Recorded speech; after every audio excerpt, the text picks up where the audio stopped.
Welcome back students. मैं नेहा गुप्ता आज आपको फिर से लेके चलती हूँ अपनी मैथ्स की क्लास में।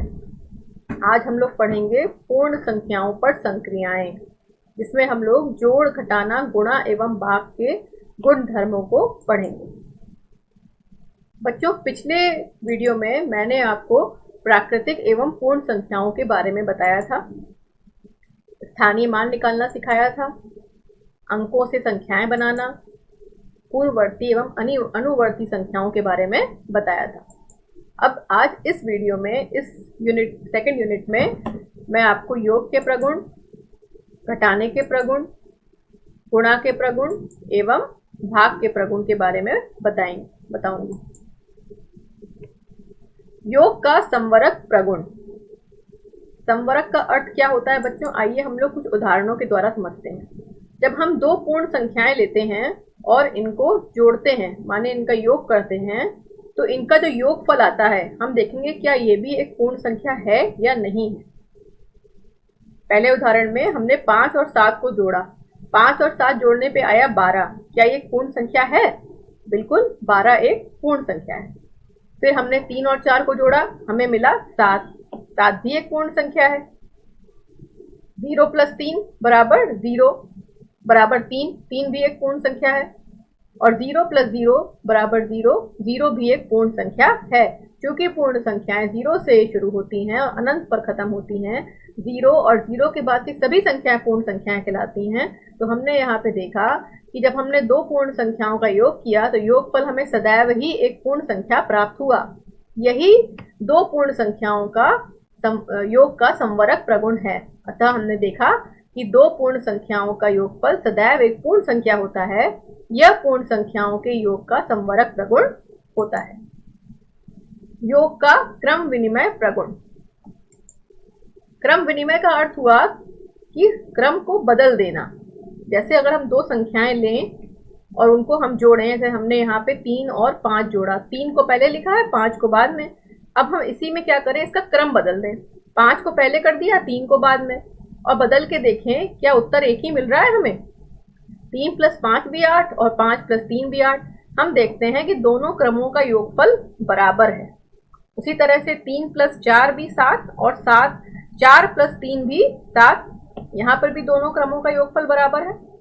उसी तरह से 6 + 2 भी 8 मिला और 2 + 6 भी 8। 2 + 1 3 और 1 + 2 भी 3। तो इन सभी उदाहरणों में हमने देखा कि जब हमने संख्याओं का क्रम बदल दिया तो भी हमें एक ही से योगफल प्राप्त हुए। अतः दो पूर्ण संख्याओं के योगफल पर संख्याओं के क्रम का कोई प्रभाव नहीं पड़ता है। यही योग का क्रम विनिमय प्रगुण कहलाता है।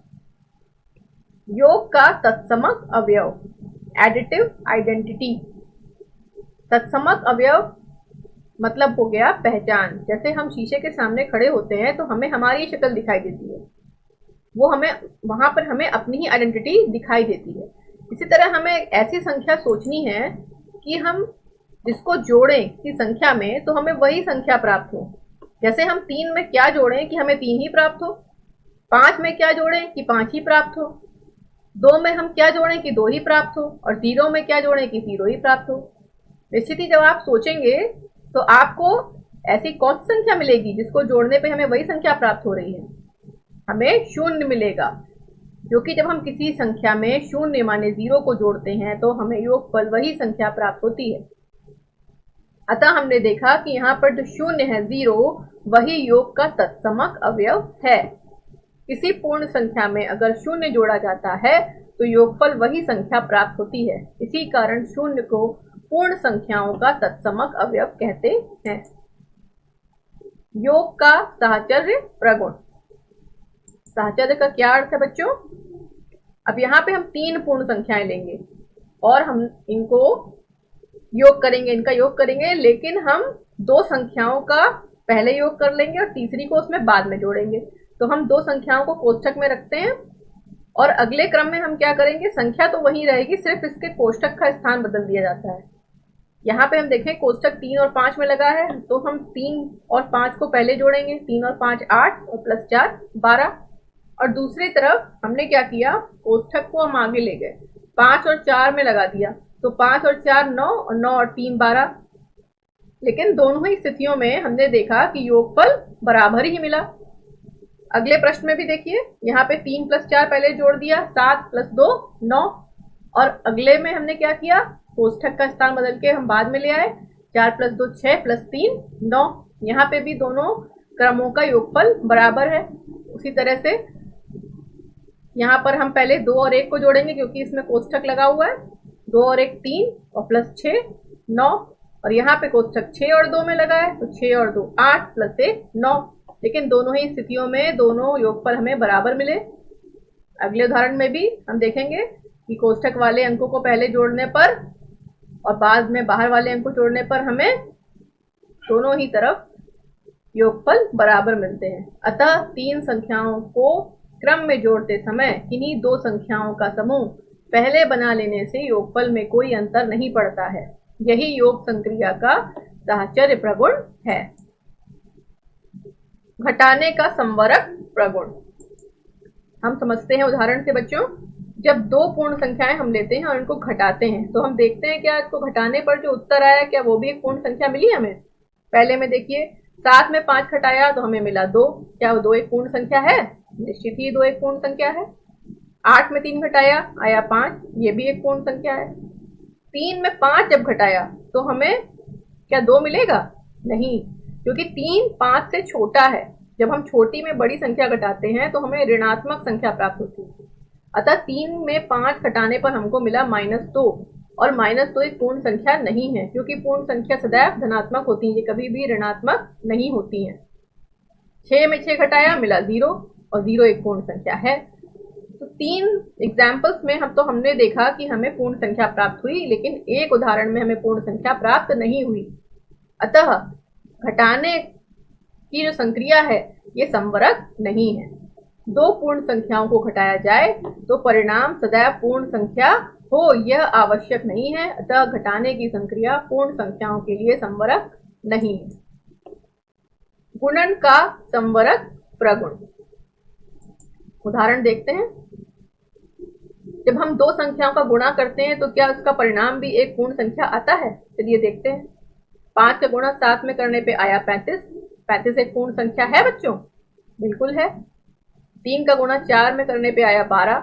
12 भी एक पूर्ण संख्या है। 2 का गुणा 3 में करने पे आया 6, जो कि एक पूर्ण संख्या है। 2 गुणा 2 आया 4। 4 भी एक पूर्ण संख्या है। अतः हमने देखा सभी स्थितियों में जब भी हम किन्हीं भी दो पूर्ण संख्याओं का गुणा करते हैं तो उत्तर हमेशा ही एक पूर्ण संख्या प्राप्त होता है। अतः गुणन की संक्रिया संवरक प्रगुण को फॉलो करती है। दो पूर्ण संख्याओं का गुणन सदैव पूर्ण संख्या होता है। यह पूर्ण संख्या के गुणन संक्रिया का संवरक प्रगुण है। गुणन का तत्समक अवयव। तत्समक अवयव जैसे मैंने आपको भी बताया था कि ऐसी संख्या जिससे हमें वो संक्रिया करने पर, योग में हमने योग की संक्रिया की थी, अब गुणा में हम गुणा की संक्रिया करेंगे। तो आप सोचिए कोई ऐसी संख्या जिससे हम किसी भी संख्या में गुणा करें तो हमें वही संख्या प्राप्त हो।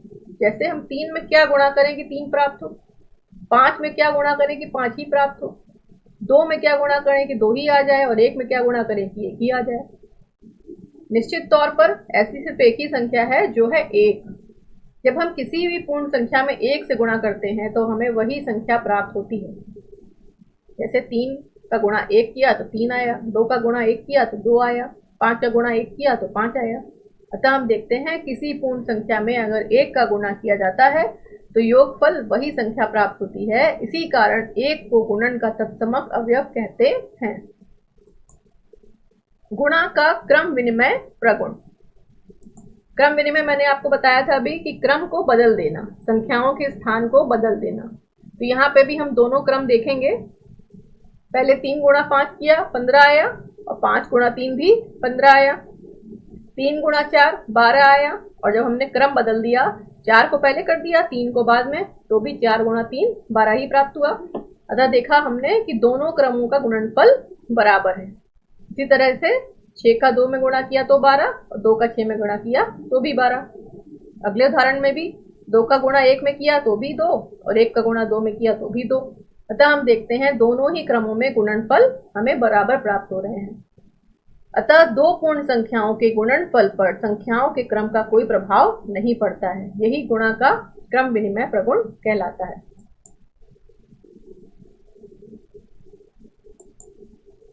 शून्य का गुणन प्रगुण। शून्य मतलब जीरो। हम देखते हैं कि जब भी हम किसी संख्या में जीरो से, शून्य से गुणा करें तो हमें जीरो ही मिलता है।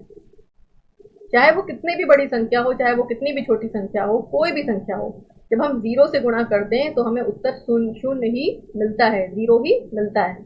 यही शून्य का गुणन प्रगुण है कि हम किसी भी संख्या, किसी भी पूर्ण संख्या में शून्य से गुणन करें तो सदैव उत्तर जीरो ही प्राप्त होगा। गुणन का साहचर्य प्रगुण। साहचर्य के लिए यहाँ पे भी हम तीन संख्याएं लेंगे और यहाँ पे हम इन संख्याओं का क्रम नहीं बदलेंगे, सिर्फ कोष्ठक का स्थान बदल देंगे। कोष्ठक वाले अंकों को पहले गुणा करेंगे, बाहर वाले अंकों बाद में। तो हम देखते हैं क्या हमें परिणाम 1 से प्राप्त होंगे। 3 गुणा 5 15, 15 का 4 में गुणा किया, आया 60। यहाँ पे कोष्ठक को हमने शिफ्ट कर दिया, 3 और 5 से हटाकर हमने 5 और 4 पे लगा दिया। तो 5 और 4 का पहले गुणा करेंगे, 5 गुणा 4 में किया 20, और 20 गुणे 3 60। तो हमने देखा दोनों ही क्रमों का परिणाम बराबर आया। उसी तरह बाकी के उदाहरणों में भी देखिए बच्चों, जब हमने कोष्ठक का स्थान बदल दिया और कोष्ठक वाले अंकों को पहले हल किया, पहले गुणा किया, तो दोनों ही स्थितियों में परिणाम बराबर प्राप्त हो रहे हैं। अतः हमने देखा कि तीन संख्याओं को क्रम में गुणा करते समय किन्हीं दो संख्याओं का समूह पहले बना लेने से परिणाम में कोई भी अंतर नहीं आता। यह गुणन संक्रिया का साहचर्य प्रगुण है। गुणन संक्रिया का योग पर वितरण। किन्हीं तीन पूर्ण संख्याओं के लिए पहली संख्या से दूसरी और तीसरी संख्या के योग का गुणनफल पहली संख्या का दूसरी संख्या से और पहली संख्या का तीसरी संख्या से गुणनफल के योग के बराबर होता है। इसको हम समझते हैं एक उदाहरण के द्वारा। मान लिया हमने कोई भी तीन संख्याएं a, b और c, और हमने दो संख्याओं को जोड़ा है यहाँ कोष्ठक में, और जो तीसरी संख्या है वो बाहर गुणा हो रही है। जब इसका वितरण करेंगे तो a का गुणा b से प्लस फिर a का गुणा c से, इसी को कहते हैं गुणा का वितरण का नियम। उदाहरण देखेंगे हम, जैसे हमने यहाँ तीन संख्याएं ले ली, 4, 3 और 5। 3 और 5 कोष्ठक के अंदर है, इन दोनों का योग करना है, और बाहर है 4 जो कि इससे गुणा हो रहा है। तो आप इसको हम पहले ऐसे हल करते हैं, 3 और 5 कितना हुआ 8, और 8 का गुणा 4 से किया तो आया 32, और हम इसका वितरण कर देते हैं। अब माने हम कोष्ठक को खोलते हैं, जब कोष्ठक हम हटाते हैं तो हम 4 का गुणा 3 में करेंगे, बीच में प्लस है ये यहीं पे रहेगा, फिर 4 का गुणा 5 में करेंगे। अब यहाँ पे इसको हल करके देखते हैं, 4 तिहाई 12 और 4 पंजे 20। अब दोनों को जोड़ दें, 12 और 20 जोड़ के फिर आया 32। तो दोनों ही क्रमों में परिणाम बराबर मिला। इसी तरह अगले में भी देखिए, यहाँ पे हम डायरेक्ट हल करें, 3 और 4 7, और 7 का गुणा हम कर दें 2 में तो आया 14। और या तो हम क्या करें कि वितरण का नियम लगा दें, हम 2 से 3 का गुणा करें और फिर 2 से 4 का गुणा करें और बीच में योग का चिन्ह रहेगा। तो 2 तिहाई 6 और 2 का गुणा 4 में किया तो आया 8। तो 6 और 8 फिर से आ गया 14। अतः दोनों ही स्थितियों में क्रम बदलने पर परिणाम बराबर मिला। इसे ही हम गुणन संक्रिया का योग पर वितरण कहते हैं। गुणन संक्रिया का घटाने पर वितरण। जिस तरह हमने योग पर वितरण किया, सेम उसी तरीके से घटाने पर भी वितरण किया जाएगा। उदाहरण से समझते हैं। पहले हम कोई भी दो संख्या ले लें और जो कि पहले कोष्ठक के अंदर घट रही हैं और उसके बाद में एक संख्या से गुणा हो रहा है। तो जब इसको हम हल करेंगे, 5 में 3 हमने घटाया 2 आया, और 4 से गुणा कर दिया तो 8 आ गया। अब वितरण लगा दें इसमें, तो 4 गुणा 5 हो जाएगा माइनस 4 गुणा 3। तो 4 का गुणा 5 पे करने पे आया 20, और 4 का गुणा 3 पे करने पे आया 12। 20 में से 12 घटाएंगे तो फिर 8 आएगा। अतः हमने देखा कि दोनों क्रमों में परिणाम बराबर आ रहा है। इसे हम कहते हैं गुणन संक्रिया का घटाने पर वितरण। भाग संक्रिया का संवरक प्रगुण। अब जोड़, घटाना और गुणा के बाद हम आते हैं भाग पर। भाग हम जब करेंगे दो संख्याओं का, किन्हीं भी दो पूर्ण संख्याओं का भाग करेंगे, तो हम देखते हैं क्या जो उत्तर आता है वो भी पूर्ण संख्या है अथवा नहीं है। यहाँ पे हमने दो संख्याएं ली, 24 का 6 में भाग किया, आया 4। 12 में 2 का भाग किया तो 6 मिला। 4 और 6 दोनों ही एक पूर्ण संख्याएं हैं। 3 का भाग जब 2 में करेंगे तो क्या पूर्ण संख्या प्राप्त होगी? नहीं बच्चों। जब हमने 3 का भाग 2 में किया तो हमें मिला 1.5, जो कि एक पूर्ण संख्या नहीं है। 6 का 6 में भाग किया तो फिर 1 मिला, जो कि एक पूर्ण संख्या है। अतः हम देखते हैं कि 3 स्थितियों में तो हमें पूर्ण संख्या प्राप्त होती है, लेकिन एक स्थिति में हमें पूर्ण संख्या प्राप्त नहीं हुई। अतः दो पूर्ण संख्याओं को जब भाग किया जाए तो परिणाम सदैव पूर्ण संख्या हो, यह आवश्यक नहीं है। अतः भाग की संक्रिया पूर्ण संख्याओं के लिए संवरक नहीं है। अब हम देखेंगे भाग के कुछ अन्य प्रगुण। शून्य से अगर किसी पूर्ण संख्या को भाग दिया जाए तो हमें क्या प्राप्त होता है? किसी भी संख्या में अगर हम शून्य से भाग देते हैं तो ये परिभाषित नहीं होता, ये अपरिभाषित होता है। किसी पूर्ण संख्या में अगर हम 1 से भाग दें तो हमें वही संख्या प्राप्त हो जाती है। जैसे 5 में 1 का भाग किया तो 5 ही प्राप्त हो गया। तो किसी भी संख्या में हम 1 से भाग दें, चाहे वो कितनी भी छोटी या कितनी भी बड़ी संख्या क्यों ना हो, हमें वही संख्या प्राप्त होगी। और हम किसी भी संख्या, अगर हम 0 में, शून्य में कोई भी संख्या भाग करते हैं तो हमें 0 ही प्राप्त होता है। चाहे हम किसी भी संख्या से भाग देते हैं 0 में, शून्य ही प्राप्त होगा। और किसी पूर्ण संख्या में अगर हम उसी पूर्ण संख्या से भाग देते हैं तो भागफल सदैव ही 1 प्राप्त होता है। जैसे 9 में 9 से भाग किया तो 1 आया। अगर दोनों नंबर सेम होंगे, भाजक और भाज्य, तो हमें 1 ही प्राप्त होगा। अतः बच्चों, हम लोगों ने इस पाठ में योग, घटाने, गुणा और भाग के प्रगुण पढ़े। अब हम अगले वीडियो में, अगले पाठ में आपको पूर्णांकों से परिचित करवाएंगे। तब तक के लिए थैंक यू, धन्यवाद।